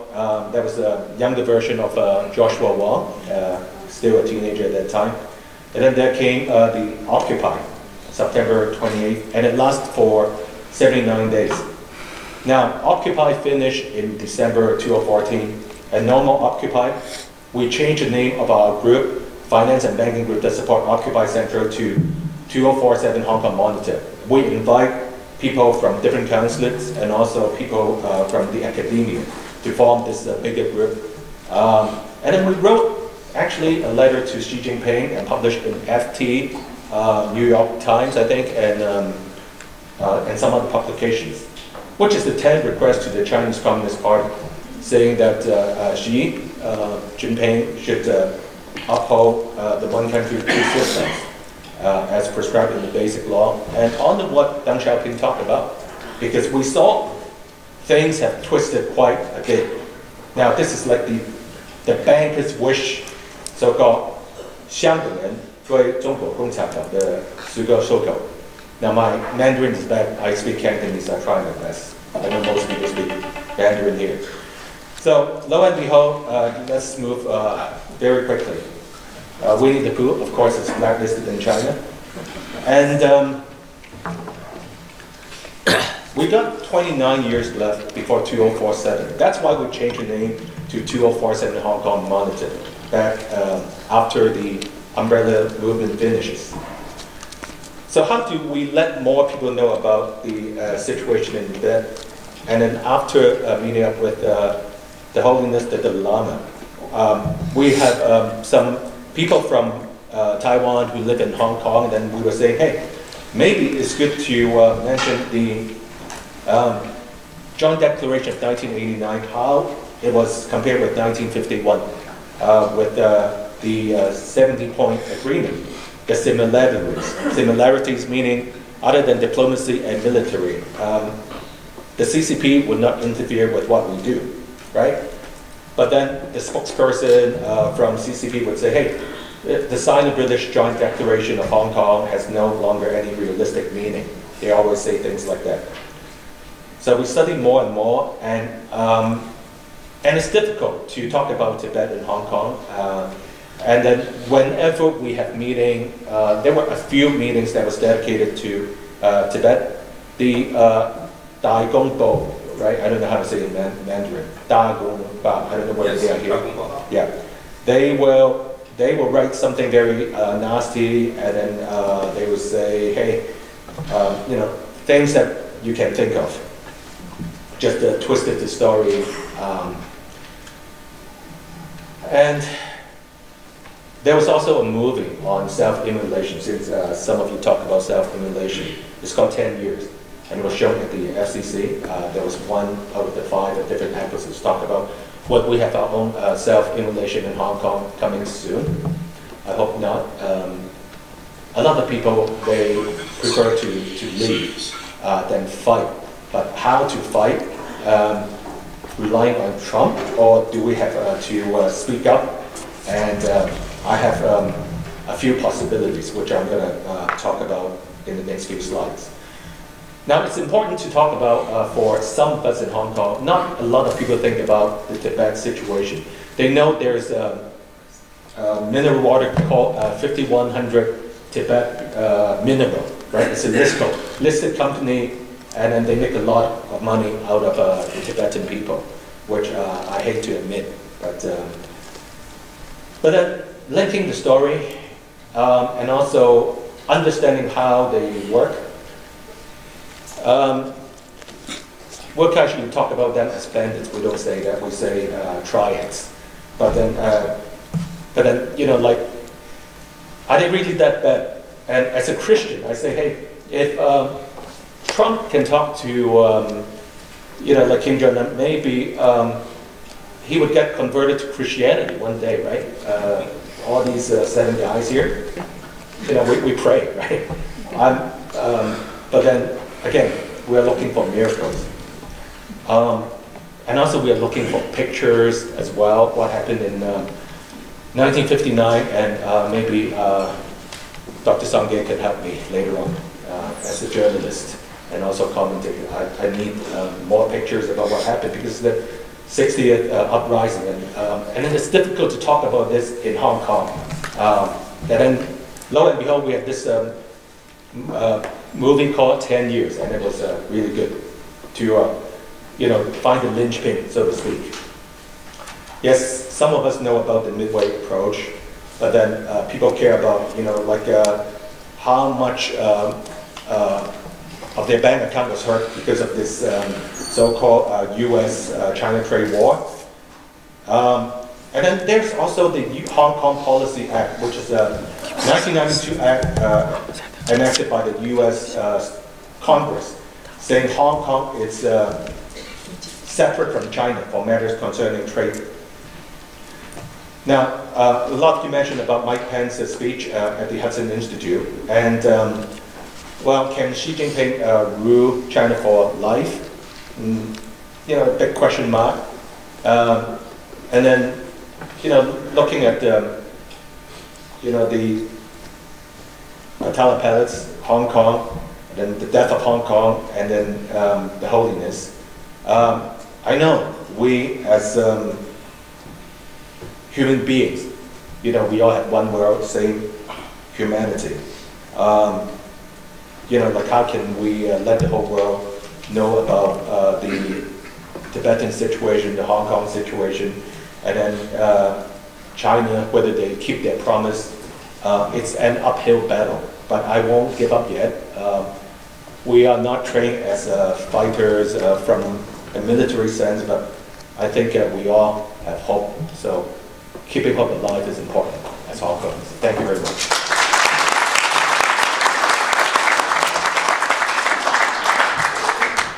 Thank you very much, Edward. You know, I mean, you're right when you say with Hong Kong, I think China actually mastered the art of making promises, retreating from their commitments, and getting off scot-free. And I think this is one of the biggest undoing of today's world as well. And again, the case of Hong Kong and encroachment on the freedom of the Hong Kongers actually tells us, I think, or raises some stark questions about China when it is trying, when it is increasingly trying to make its presence felt on the world stage. So Hong Kong is such an important and a crucial case that kind of mirrors the reality of the Chinese leadership. Thank you very much, Edward, again. We will now have our final speaker, Hadu Tedong, who is an activist leader, a human rights advocate, and the director of Tibet Action Institute based in the US. So Hadu will talk about how and why Tibet holds the key to making China accountable. So I'll hand it over to Hadu. Thank you. Thank you very much. It's an honor and a pleasure to be here amongst many old friends and such esteemed guests and fighters. I can feel the strength from this stage has actually given me energy when I'm feeling a little bit jet-lagged. So today I wanted to talk just briefly about Tibet as China's laboratory for repression and Tibet as our laboratory for resistance. For far too long, Tibet has been a laboratory for repression. a place where the Chinese authorities have tested and sought to perfect systems of mass surveillance and control, and to create the ultimate police state. They don't let Tibetans out. They don't give them passports. They pursue and arrest, torture, and even shoot Tibetans who try to escape. They punish the families and the communities these people leave behind. And they don't let most foreigners in. They require special permits, tour groups, background checks for visitors. They ban the media and diplomats, and they refuse to give the vast majority of exiled Tibetans permission to return. They have Disneyfied Tibetan Buddhism while emptying out the monasteries and the grasslands, and trying to remove Tibetan language from the tongues of the most vulnerable and impressionable, the children and the young students. And just when we thought the repression couldn't get worse, it did. When Chen Quanguo was made party secretary of the Tibetan Autonomous Region in 2011, he took the repression to a whole new level. His Orwellian grid system of social management, his 700 convenience police stations built at 500-meter intervals from each other, 12,000 new recruits called in for police-related activity, and households that were made to spy on each other in the double-linked household management system. In 2012, Chen oversaw the mass detention of Tibetans, mostly retired and elderly people returning from His Holiness the Dalai Lama's Kalachakra teachings in India. In an unprecedented move at that time, these people were held for months at hotels, schools, military training centers, and bases. They were interrogated, ordered to denounce the Dalai Lama, and forced to attend patriotic re-education sessions. Many became ill from the stress of the experience. Some never recovered. Others died when they were released. And then in 2016, Chen Quanguo moved to East Turkestan. And the system of surveillance and repression it took him 5 years to roll out in Tibet, now tried and tested, took only 2 there. He's implemented the grid system of surveillance, the convenience police stations. I understand 50,000 new hires for police-related jobs as of last year. And now this massive system of detention camps that is absolutely breathtaking in its scope and its potential for escalation. Faced with the reality of this crisis of repression, I believe all of us are asking ourselves the same question right now. What can we do? What can our governments do? How do we get the Chinese government to stop or to pull back in any way and change these policies? The situation is so bleak, and often it seems like what we're doing may not be working at all. But as bad as things are right now in all the regions that we're discussing here, I believe we can look inside Tibet and see that the answers to the very difficult questions lie in resistance. Over the past 6 decades, we have witnessed wave after wave of Tibetans resisting China's rule in myriad ways, despite the violence and the excruciating suffering they surely know they will face as a result of their actions.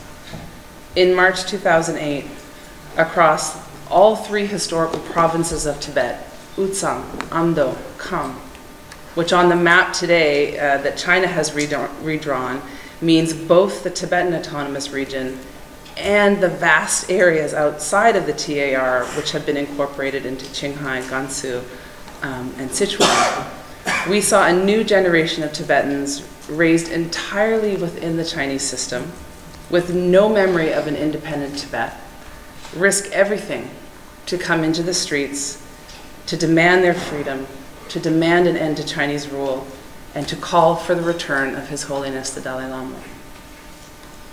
This occurred in spite of the years-long campaign and massive amount of resources Beijing spent on propaganda and security measures to ensure there would be no visible dissent in the lead up to and during the Olympic Games. And I think this is the beautiful truth that is the paradox of repression. The more the authorities try to suppress and control the people through intimidation, coercion, and violence, the more the people will resist, and the stronger their desire for freedom will grow.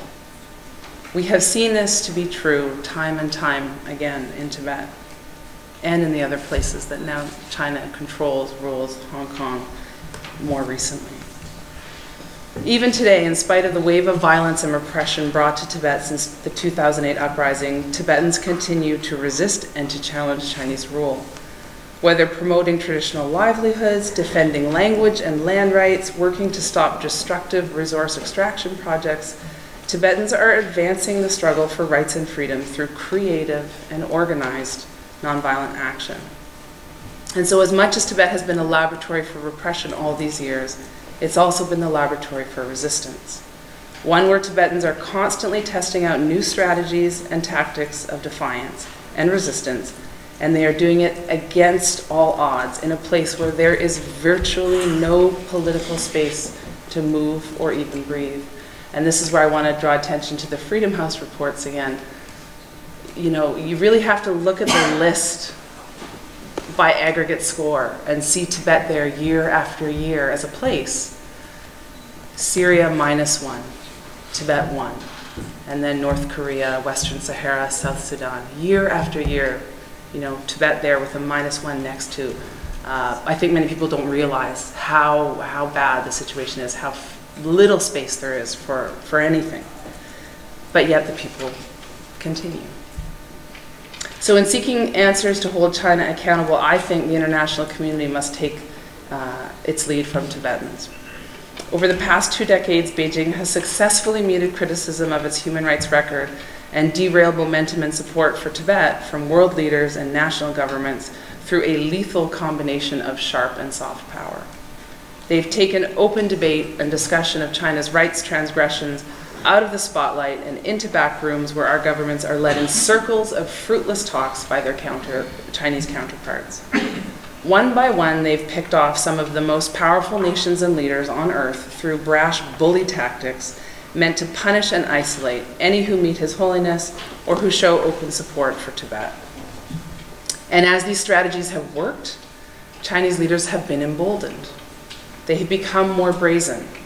We are seeing them steadily escalating repression in Tibet, in China, and in the nations and territories they control. And now they're seeking to normalize and export this authoritarian model to the rest of the world. Clearly, something has to change. If there is no cost to Beijing for all of this abuse, if there is no price to pay, be that social, political, or economic, things are going to continue in this downward spiral. It's time for our governments, and indeed all of us, to show some courage and do what Tibetans in Tibet have done all these years. Stand up to the Chinese government using new strategies and tactics, and also to re-engage in the tried and true strategies and methods that worked well in the past. Most simply and easily, I think like-minded world governments need to get together and formally engage in joint initiatives to defend Tibetans, Uyghurs, Mongolians, and Hong Kongers.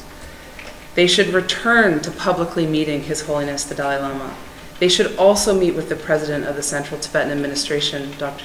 Lobsang Sangay, as the legitimate representative of the Tibetan people. If these governments take action together as a group to defend human rights, democracy, and free speech, and they stand up to Beijing as one, it will be far more difficult for China to retaliate in the ways that we have seen them do so in the past. Perhaps in this time of economic uncertainty and trade wars, whatever you think about that, now is the time and the moment to test such a strategy. In the past year, we have also seen China's multifaceted efforts to influence global politics and opinion spotlighted like never before.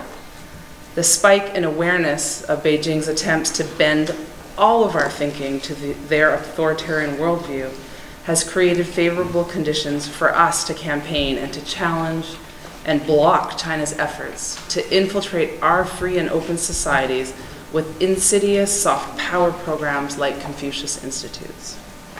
We've been campaigning against Confucius Institutes in classrooms in the Boston area. We see it as important as a region, as a global destination for world-class education. And we've had a positive response so far, unlike in the past on this issue. Within just 5 months of launching our campaign, we've seen multiple high-profile media stories, including a Boston Globe cover page story. We've seen statements and letters of opposition in our area from 2 high-profile congressmen. And now 2 of the universities, UMass Boston and Tufts University, are in the process of reviewing or seriously rethinking their Confucius Institute partnerships. And I'm happy to announce here for the first time, Cambridge Ringen Latin High School, probably one of the top public high schools, not just in Massachusetts, but in the entire United States, last month officially ended their relationship with the Confucius Institute and closed their Confucius classroom after advocacy efforts led by local Tibetan students from that school and Tibetan alumni.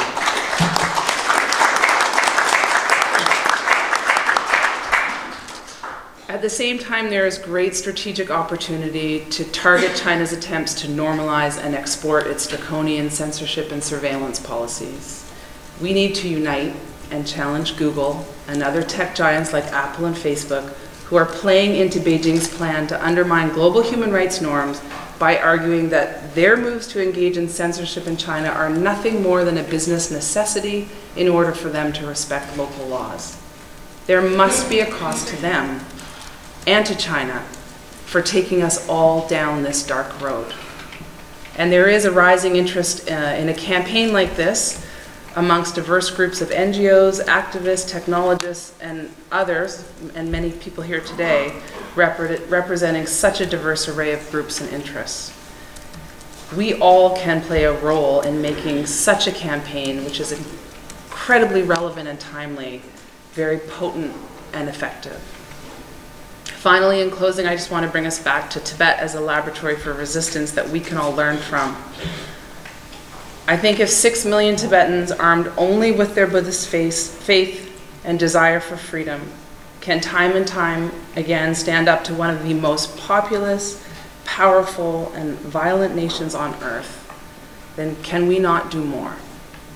As we sit here on the eve of China's UPR, it seems clear that it is time for governments to put their resolve to the test and to speak out and put their concerns over China's horrific human rights violations on the record and in the most powerful way possible. Thank you.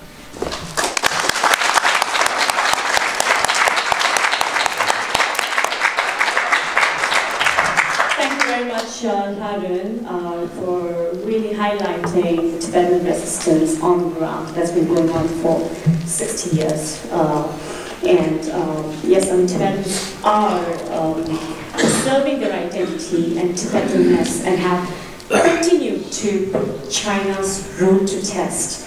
And I loved what you said, Tibet as a laboratory for repression for China, but resistance for us. And I think that has to be the slogan in the years to come. And yes, Tibet also is the cautionary case for the rest of the world and an opportunity to holding China accountable. So with this, I want to thank all the speakers, but we have close to 7-8 minutes for a Q&A session. So if any of you have questions, please raise your hand and tell us who the question is addressed to. So I'll throw it open to the floor now for Q&A.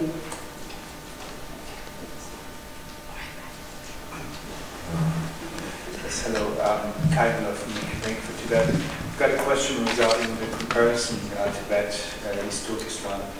And I was wondering whether the Chinese government has adopted a completely new approach towards what they call nationalities, in terms of no longer just going after those who have been identified as troublemakers after events and so forth, there have been protests, or they identify those people, harsh punishment, some limited re-education, as they call it, through an approach that is completely different from that, in a way that they now go out, really actively go out to the people, as we've seen in Tibet since 2011, all the work teams being sent out into the countryside and to literally all the area of Tibet, and now also in East Turkestan, with disregarding the backgrounds of those people, just taking them in. I was wondering, this must be something new, and I think it's something new in the sense that it shows something about trust, it shows something about the perspective and perception of the Chinese government vis-a-vis the Uyghurs, Tibetans, and everybody else.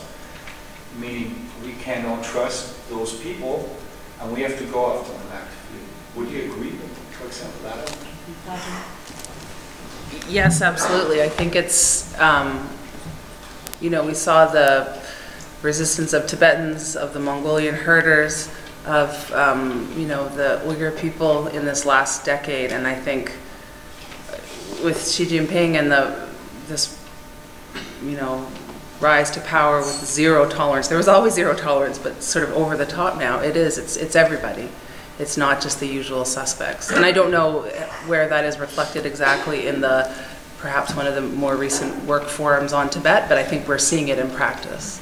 That it's not just the political prisoners and the ex-political prisoners and maybe Tibetans who've returned from exile. It's the young, it's the old. Everyone is a potential co-conspirator and future dissident.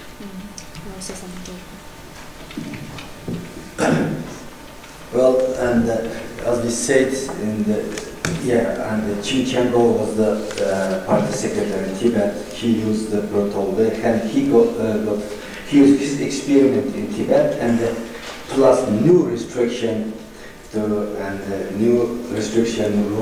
implemented in Turkestan.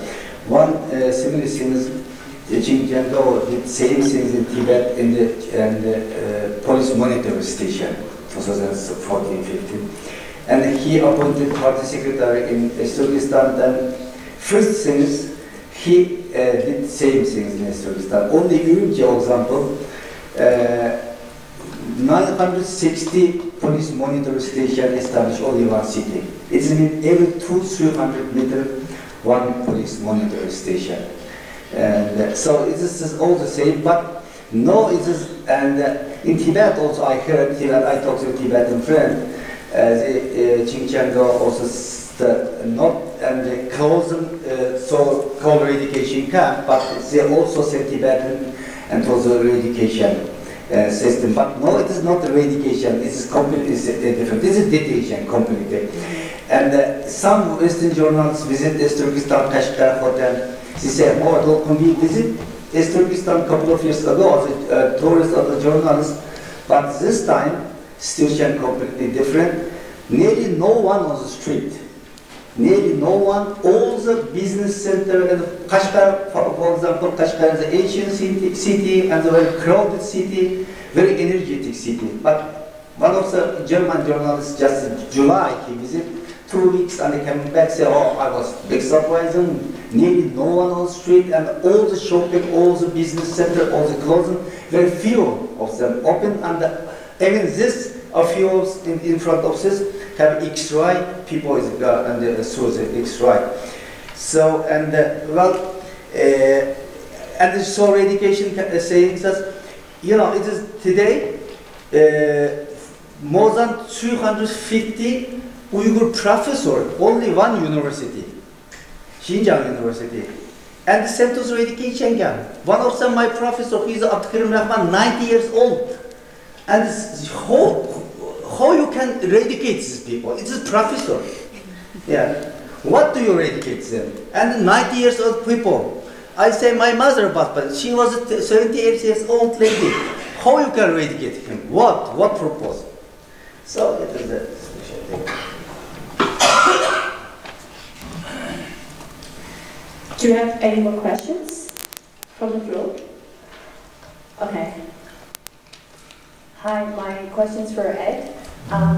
As you remember yesterday, I was telling you I met Edward Leung, and I think his picture was in one of your slides.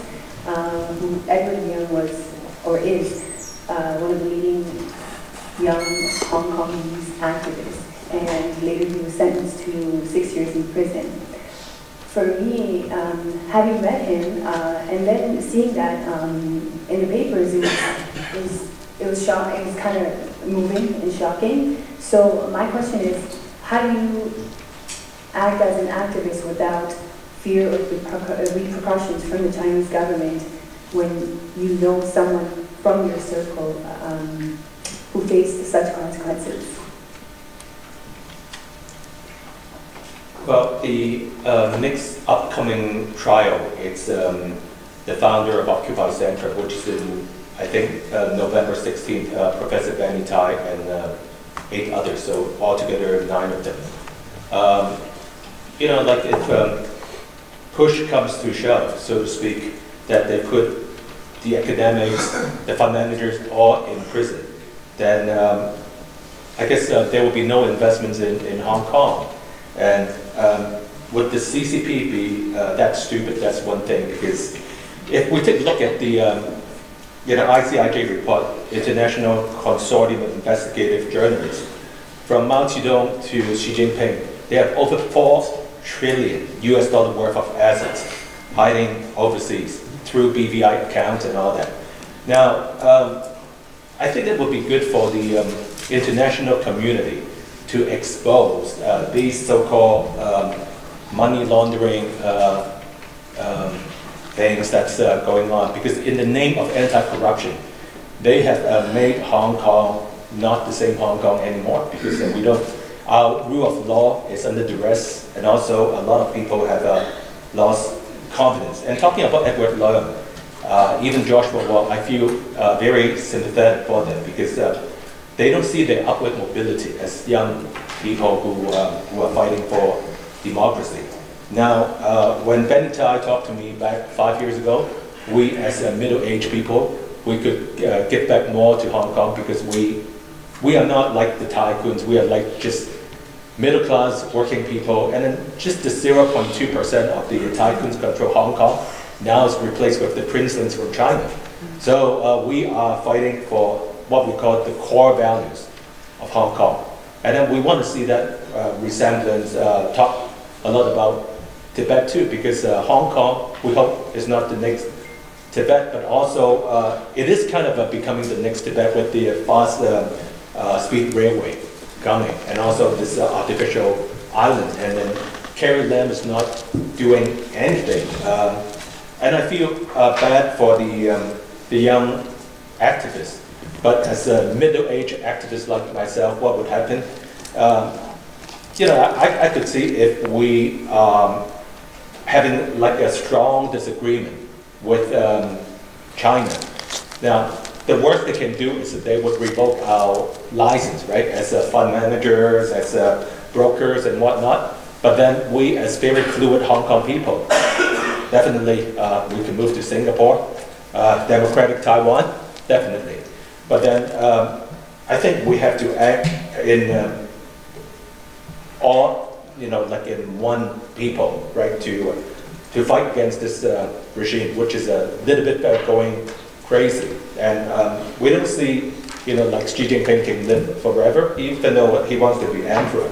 But then, like even the Qing dynasty only lasted, what, 250 years, right? So, but I think all I can say is keep hope alive and hope for a miracle. All right, thank you, Edward. Thank you, everyone, all the speakers, all the guests, attendees, participants. The dramatic deterioration of the situation in regions under the Chinese region and the assault on the fundamental rights of the people, including the human rights defenders, is exacerbated by China's lack of commitments to its own promises, agreements. One thing is certain, China signs these agreements and treaties. I think it's signatory to over 100 human rights treaties. And the reason why they do it is to silence criticism, and definitely not with an intention to honor them. So therefore, as everyone on the panel said, action. We need to take action. We just cannot take the back seat and take things lying down. And I think it's a momentous opportunity and quite a historic moment that we're all together on the eve of UPR, right in the heart of Geneva. We need to make a collective effort and put an end to China's long game of human rights. And to do that, we need to keep the hope alive. And we hope this forum will serve as a rallying point, not just for the UPR, but to strengthen advocacy at the United Nations and at international forums.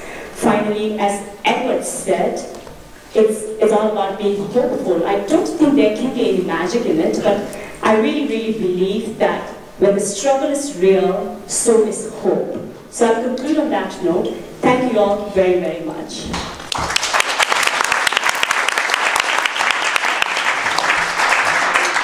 Thank you so much to all the panelists.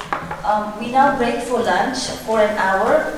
Right after lunch, we have eyewitness account at 3. So I request everyone to reconvene 5 minutes early. Yeah. And lunch will be served right outside this room.